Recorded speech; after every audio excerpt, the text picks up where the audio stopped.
In this video, our America 250 series takes us back to Yorktown, one of the 3 cities in Virginia's historic triangle along with Jamestown and colonial Williamsburg. As you may already be aware, Yorktown was the site of America's decisive victory over England. It would be the last major land battle which led to the end of the war. But there are some cool historic sites up and down the roads of Yorktown's historic district that we want to share with you, and you won't need to visit a museum or the battlefield to see them. We started our tour with a morning stop for coffee at Mob Jack Bay Coffee Roasters. I needed some coffee, but the other reason we stopped here is that this coffee shop is in one of the 9 original buildings in Yorktown that is still standing from before the Revolutionary War. This is the Cole Diggs House, built in 1726. I love the coffee and food at this shop. They roast and brew their own coffees in-house. Their menu features delicious, freshly baked goods. But the coolest thing is this venue. You get to check out the inside of a 300-year-old house. You can get to the dining area at the top of some historic stairs. Here's a picture of what Jack bought. He isn't a coffee drinker, so he got a lemonade and a donut. This house was damaged in the war and then again in a fire in 1814. And finally, it was renovated again in the 1920s. So this is what the home looks like after 3 renovations. But though changes were made, it is still fascinating to see this house where much of the original 1700 structure is still intact, having survived through nearby battles from the Revolutionary and Civil Wars. The building has been used as a residence, a warehouse, a bank, a restaurant, and now a coffee shop.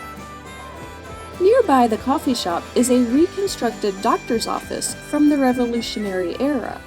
During the war, the doctor was captured by the British and held on a British prison ship while the British troops stole his medical supplies. This recreation of the doctor's office now serves as the district office for the area's Congressman Rob Whitman. Further down the road, we find Grace Church, which opened as the local parish of the Church of England in 1697. At that time, citizens were legally required to attend church every Sunday. The church also acted as the center of much of the town's social life in those days. This church was occupied by the British during the Revolutionary War and used as a hospital during the Civil War. Its roof and interior was burned up in the Yorktown fire of 1814, though the walls still stood and were used to rebuild the church. The church cemetery has been in use since 1701 and is the burial site of one signer of the Declaration of Independence, Thomas Nelson Jr., as well as over 100 veterans of the Revolutionary War, Civil War, and both World Wars. Speaking of Thomas Nelson Jr., the signer of the Declaration of Independence, he lived here, in this home his grandfather built around 1730. The home was taken over by British General Cornwallis to be used as his temporary headquarters. Once that happened, Thomas Nelson Jr. gave the Marquis de Lafayette permission to fire cannons on his own home since the British were staying there. There are several indentations in the home from the cannonball fire. In fact, 2 cannons are embedded in the outside walls of the house. However, those are not the actual cannonballs from the siege at Yorktown. They were placed there in the early 1900s just to illustrate the damage that the home had taken during the siege. This home is owned by the National Park Service and is typically open for touring on weekends during the summer months.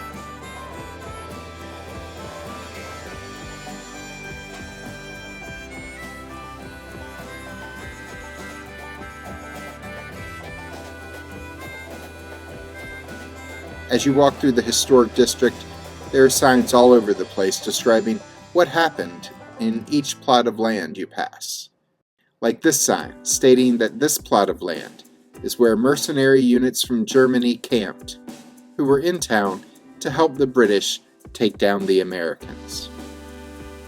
Further down the road, we encountered an excavation site from the factory of the poor potter of Yorktown. England didn't allow the American colonists to do any type of manufacturing because they wanted the colonies to purchase any needed finished goods from England. Yet, a potter set up shop in Yorktown and ended up having 2 kilns and a skilled workforce, producing 23 different types of pottery products. To hide his work from England, the Lieutenant Governor of Virginia advised the Board of Trade in England that the local pottery producer made coarse earthenware that was of so little consequence that all his products were worth less than 20 shillings. He referred to the potter as the poor potter of Yorktown. The potter was in fact not poor. He was a wealthy entrepreneur selling his goods throughout the colonies and in the Caribbean islands.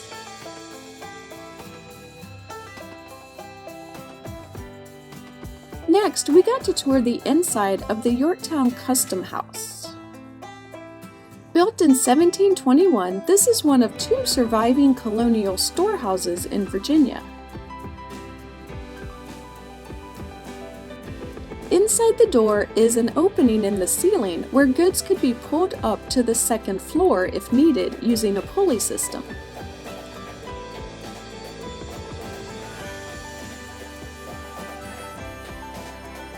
During the Revolutionary War, it was taken over by the British, who used it as their barracks. In the Civil War, it was a Confederate general's headquarters. The house has had many uses since then, but it is now owned by the Daughters of the American Revolution and operated as a museum with a number of Revolutionary War-era artifacts on display, including pieces of George Washington's hair and a piece of George Washington's wedding vest.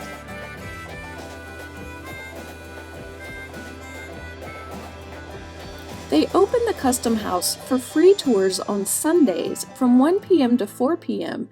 during the months of June through mid-October.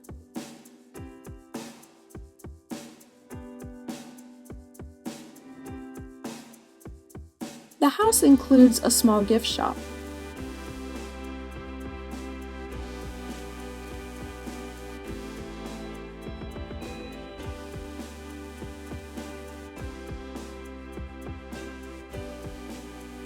In the backyard behind the customs house, there is a separate kitchen building, as was common at the time to prevent kitchen fires from damaging the main house.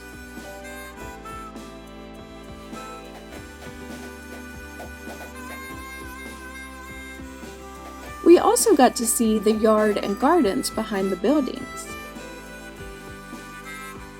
Next, we visited Little York Confectionery, which is a candy and ice cream shop owned by the same people as the Mob Jack coffee roasters we visited early in this video.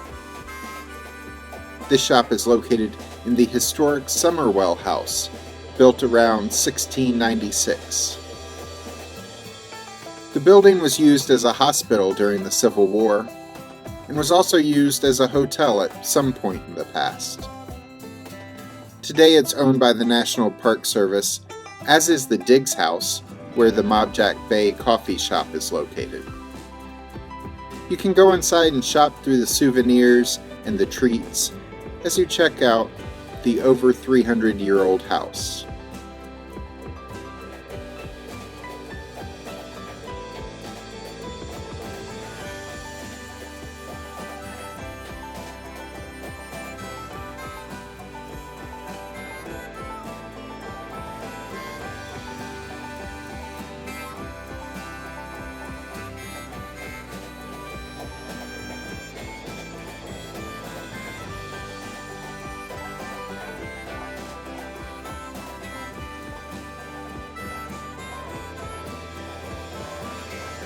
We bought a small box of candies, including a chocolate cannon and some bonbons that were all delicious.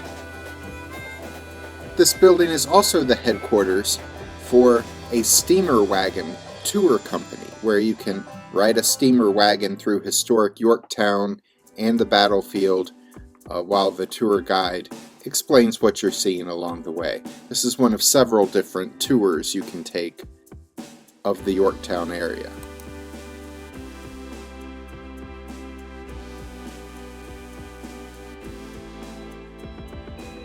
I liked these signs depicting what Main Street looked like in colonial times in both directions. You could then easily look up and compare it to how it looks today, with some of the historic buildings still in place, and some new ones added to the landscape. Another spot we found interesting was located along the river. It's known as Cornwallis's Cave because, according to legend, British General Cornwallis was said to have hid out in this man-made cave in the side of the hill along the York River. In truth, he probably didn't hide out here, though he did run and hide out somewhere during the siege. The cave is believed to have been made to store potatoes in colonial times, and was used to store munitions during the Civil War. This man-made cave is now blocked by a gate because it's dangerous to enter, there's fear of collapse, but you can still get close enough to look inside. We filmed this footage back in September 2025 when we were in town to attend a big event right on the Yorktown battlefield. A new Ken Burns documentary about the Revolutionary War was about to air on television at the time, and many of the scenes were about the siege of Yorktown. This event featured the scenes about Yorktown being premiered to locals on a big screen right out on the battlefield where the battles being discussed took place.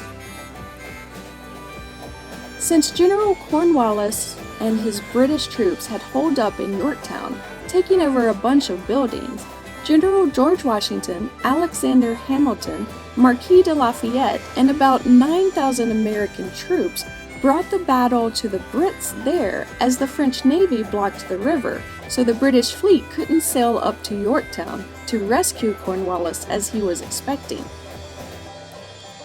At the documentary premiere, there were cannon demonstrations, troop marches, fife and drum bands, and lots of festivities celebrating the upcoming 250th birthday of the United States.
Yorktown, like nearby Jamestown and Williamsburg, is an important stop on the road to our nation's founding.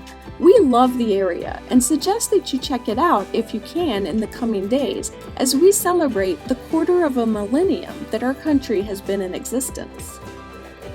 Click the links at the end of this video to see our tour of the Yorktown battlefield, as well as Yorktown's American Revolution Museum. And be sure to subscribe and click the notification bell so we can see you the next time we're traveling through.